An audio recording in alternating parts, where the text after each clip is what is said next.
Elşad bəy, bildiyim qədərilə siz belə söz söyləmərsiniz. Yenə də xəbər saytlarında sizin hansısa bir müsahibənizdən bir kontekstdən başlıq çıxardıb yayırlar ki, Elşad bəy, güya siz demisiniz ki, cinsini dəyişməkdə insanlar sərbəst. İstəyən qadın özünü kişi, istəyən kişi özünü qadın eləyə bilər. Yox, bu da kontekstdən çıxarma da təbii ki. Yenə də dediyim kimi, bunlar özlərindən bəzi məsələləri ortalığa çıxarıb insanları ləkələməyə çalışan, özlərini dindar sayan, halbuki dini dar olan insanlardır. Bu da təbiidir. Niyə təbiidir?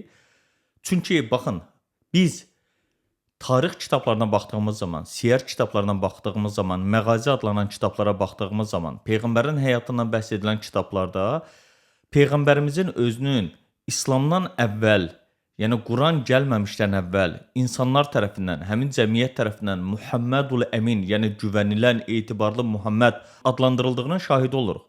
Lakin müəyyən bir müddət keçəndən sonra Peyğəmbər artıq onların mövcud olan mexanizminə, onların din anlayışına çomaq soxduğu zaman, onların yanlışlarını söylədiyi zaman Peyğəmbərə yalancı da dedilər, Peyğəmbəri kahin də adlandırdılar, Peyğəmbəri sehirbaz da dedilər, Peyğəmbərin cinlənmiş olduğunu da böhtanını atan insanlar olub.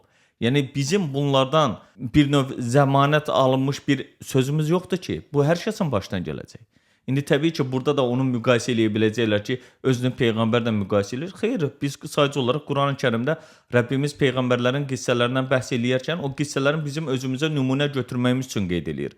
Ona görə burada heç bir problem yoxdur. İndi sualınıza gəldikdə isə buradakı deyilən anlayış ondan ibarətdir ki, məsələn, deyək ki, bir nəfər mənə Amerikada yaxınlaşmışdı ki, mən dedi, cinsimi dəyişmişəm. Biri də qeyd eləmişdi ki, homoseksualam, açıq deyəcəm bunları. Gey olduğunu bildirmişdi və İslamla maraqlandığını qeyd eləmişdi. Və demişdi ki, mən müsəlman ola bilərəmmi? Yoxsa çünki həmin o rəvayəti əsas alanlara görə, ənənəvi din anlayışına görə, deyir, mənim kimi insanlar gedib hardansa yuxarıdan, təpədən atmalıdırlar yerə, öldürməlidirlər, sonra da üstünə daş atmalıdırlar. Bugünkü hədis anlayışının nəticəsində bu var. Amma o insana mən dedim ki, bəli, vaxtı ilə sən bu səhvləri etmiş ola bilərsən və yaxud da cinsini dəyişdirmiş ola bilərsən. Sənin İslama girməyinin və yaxud da İslamı qəbul eləməyinin qarşısında heç bir əngəl, heç bir maneə yoxdur. Əgər bu insanlar mane olduğunu deyirlərsə, bu adamın artıq tövbə qapısını bağlayıbdılar, adamın ölümünə hökm veribdilər və bu insanların və yaxud da bu cür olan insanların tamamilə sabahlarım tövbə eləyə biləcək, səhvlərindən geri dönmələrinin qarşısını alırlar. Amma mənim həmişə dediyim odur ki, bu insanlar da bəli insandır. Səhvsiz heç bir insan yoxdur. Böyük günah və yaxud da kiçik günah insanlar etmiş ola bilər. Əsas odur ki, günahdan geri dönüb, o dönüşü eləyib, həmin o səhvini etiraf eləyib və səhvini aradan qaldıraraq gözəl bir insan olmaq istəyir. Məsələn, indi Azərbaycanda dəqiq bugün bilmirəm, həmin o istifadə olunurmu ifadəyə yox. Cinayət törədənləri deyək ki, həbsə atdıqları zaman həmin həbsxananın üzərində İslah əmək müəssisələri deyə yazılırdı. Yəni, islah olunmaq üçün, yenidən həyata qaytarılmaq üçün, yenidən insanlarla cəmiyyətə qazandırılmaq üçün istifadə olunurdu.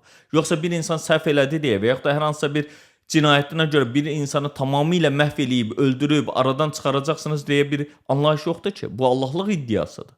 Ona görə də bu insanlar bunu düşünürlər. Sabahlarım təbii ki, onların deyək ki, sabah hətta yaxınlarında belə bir adam olsa, ona İslamda artıq ola bilmərsənmi deyəcəklər. Ona görə də heç bir zaman heç kim insanları cinsini dəyişməyə səsləyə bilməz. Belə bir anlayış mümkün deyil.